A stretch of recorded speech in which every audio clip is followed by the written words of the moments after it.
Il est 20h ici à Montigny-le-Bretonneux. Le stress se fait ressentir à l'approche du couvre-feu. Vélo, bus, voiture, chacun s'organise pour rentrer chez soi avant 21h. Un tout petit peu stressé à cause du couvre-feu. On doit tous être chez nous à 21h.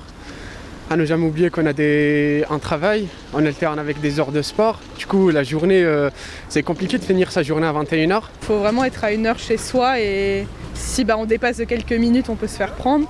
Mais en soi, c'est quand même une bonne chose par rapport au virus qui circule parce qu'on sait quand même que la contamination se fait dans les soirées étudiantes surtout.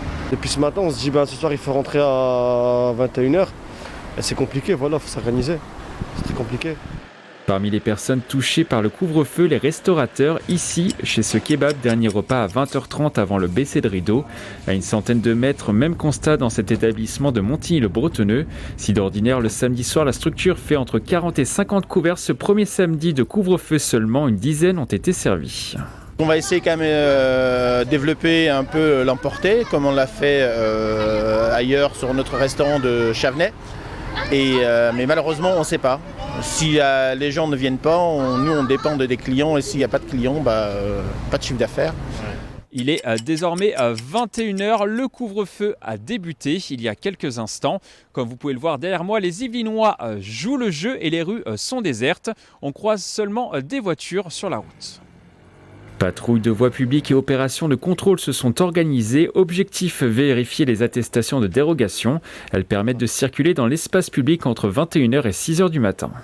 Pour des motifs impérieux de famille, pour des motifs de santé, pour du soin animal notamment. Donc en fait, on est en train de vérifier que chaque personne ait son attestation.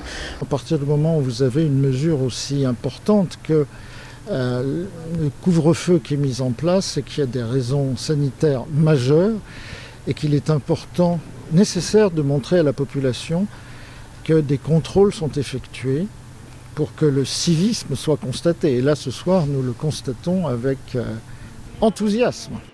Le non-respect du couvre-feu entraîne une contravention de 135 €, des nouvelles mesures plutôt bien appliquées dans le département.